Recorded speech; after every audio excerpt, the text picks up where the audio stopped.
Jika kamu sering minum kopi setiap hari, mungkin kamu pernah mendengar dua hal yang saling bertentangan. Ada yang bilang kopi adalah musuh tekanan darah, bisa bikin jantung berdebar dan hipertensi. Tapi ada juga yang mengatakan kopi justru melindungi jantung dan bisa membuat umur panjang. Jadi, mana yang benar? Apakah kopi teman atau musuh bagi kesehatan jantungmu? Jangan abaikan video ini karena saya akan ceritakan kisah nyata dan bukti ilmiah yang bisa membuatmu melihat kopi dengan cara yang berbeda. Bayangkan seorang pria bernama Hendra, usia 42 tahun, seorang pengusaha kafe kecil di kota. Setiap hari ia terbiasa minum kopi, bukan hanya satu gelas, tapi bisa 3 hingga 4 cangkir. Ia merasa kopi adalah sumber energinya. Pagi ia minum espresso, siang ia minum cappuccino, dan malam ia menutup hari dengan kopi hitam. Hendra tidak bisa membayangkan hidup tanpa kopi. Namun suatu hari ia merasa pusing, jantung berdebar, dan wajahnya memerah. Saat periksa ke dokter, tekanan darahnya 160/100. Dokter berkata, kamu hipertensi, mungkin kopi ikut memperparah. Hendra kaget, karena selama ini ia justru percaya kopi baik untuk kesehatan. Kisah Hendra adalah gambaran nyata dari dilema kopi. Di satu sisi, kopi dikenal sebagai minuman favorit miliaran orang di seluruh dunia. Di sisi lain, kopi sering dituduh sebagai biang masalah bagi jantung. Pertanyaannya, apakah benar kopi adalah musuh tekanan darah? Mari kita lihat dari sisi pertama. Kopi mengandung kafein, zat yang bekerja sebagai stimulan. Kafein membuat sistem saraf lebih aktif, jantung berdetak lebih cepat, dan pembuluh darah sedikit menyempit. Efek ini bisa meningkatkan tekanan darah dalam jangka pendek. Menurut American Heart Association tahun 2019, konsumsi kafein bisa menaikkan tekanan darah sekitar 5 hingga 10 mm merkuri pada orang yang sensitif. Inilah mengapa sebagian orang merasa jantung berdebar setelah minum kopi. Namun, efek ini biasanya bersifat sementara. Bagi orang yang sudah terbiasa minum kopi setiap hari, tubuh mereka beradaptasi sehingga lonjakan tekanan darah tidak terlalu signifikan. Studi dari Harvard tahun 2020 menemukan bahwa konsumsi kopi secara teratur tidak secara konsisten menyebabkan hipertensi pada populasi umum. Bahkan, dalam beberapa penelitian, kopi justru dikaitkan dengan risiko lebih rendah terkena penyakit jantung. Bagaimana bisa? Jawabannya ada pada kandungan lain di dalam kopi selain kafein. Kopi mengandung ratusan senyawa bioaktif termasuk polifenol, antioksidan, dan asam klorogenat. Senyawa-senyawa ini membantu melawan peradangan, mengurangi kerusakan sel, dan meningkatkan kesehatan pembuluh darah. Menurut penelitian yang diterbitkan di European Journal of Preventive Cardiology tahun 2021, minum 2 hingga 3 cangkir kopi per hari dikaitkan dengan penurunan risiko penyakit jantung dan stroke. Kembali ke kisah Hendra. Dokternya tidak langsung melarangnya minum kopi, tetapi menyarankan untuk membatasi jumlahnya dan menghindari kopi larut yang penuh gula serta krimer. Hendra mencoba mengurangi kopi menjadi 1 hingga 2 cangkir per hari, memilih kopi hitam tanpa gula. Beberapa bulan kemudian, tekanan darahnya lebih stabil dan ia merasa lebih bugar. Kisah ini menunjukkan bahwa kopi bukan semata musuh, tetapi soal bagaimana cara kita mengonsumsinya. Yang sering menjadi masalah adalah kebiasaan minum kopi yang salah. Banyak orang tidak minum kopi hitam murni, melainkan kopi dengan gula berlebih, krimer, atau susu tinggi lemak. Minuman ini lebih mirip dessert cair daripada kopi sehat. Penelitian di BMJ tahun 2019 menunjukkan bahwa kopi tanpa tambahan gula atau krimer memberikan manfaat lebih besar bagi jantung dibanding kopi manis. Jadi terkadang yang berbahaya bukan kopinya, tetapi apa yang kita campurkan ke dalamnya. Kontroversi lain muncul dari variasi respon tubuh terhadap kopi. Ada orang yang bisa minum kopi banyak tanpa masalah, tetapi ada juga yang langsung merasa jantung berdebar.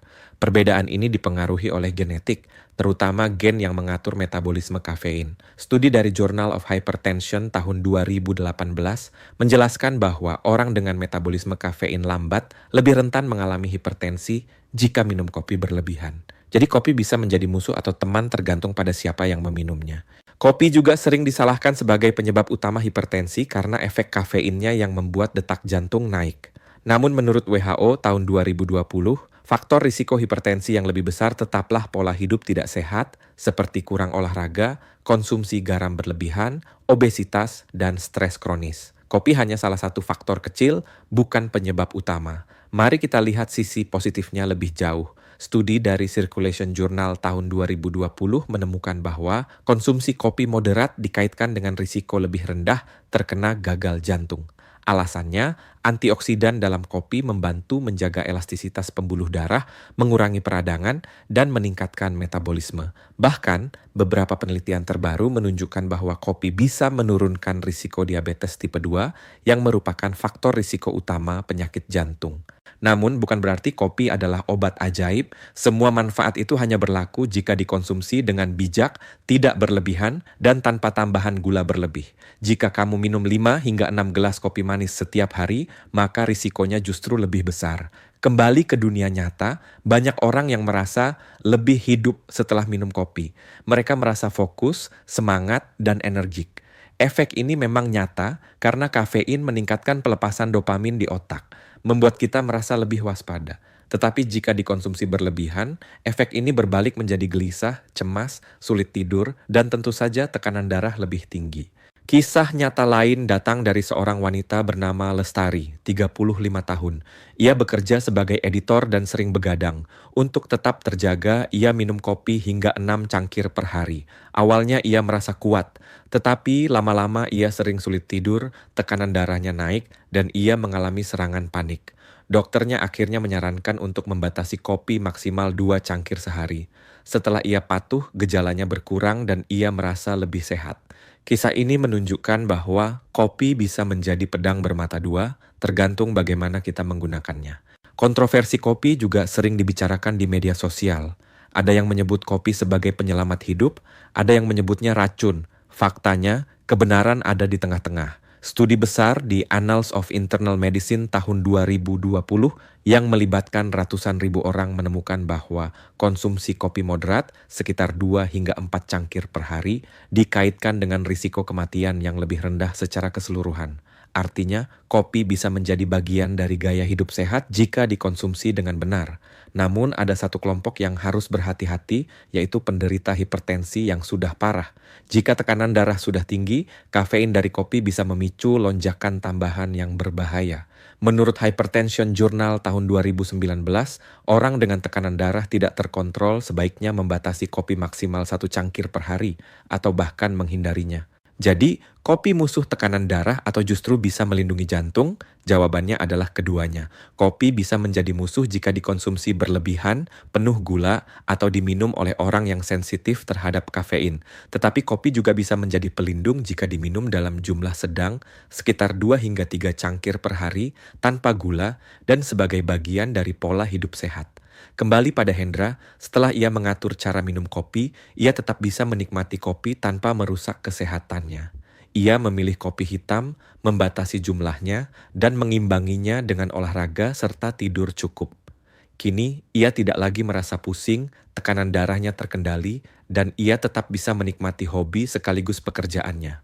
Pesan yang ingin saya sampaikan adalah, kopi bukan musuh dan bukan juga malaikat.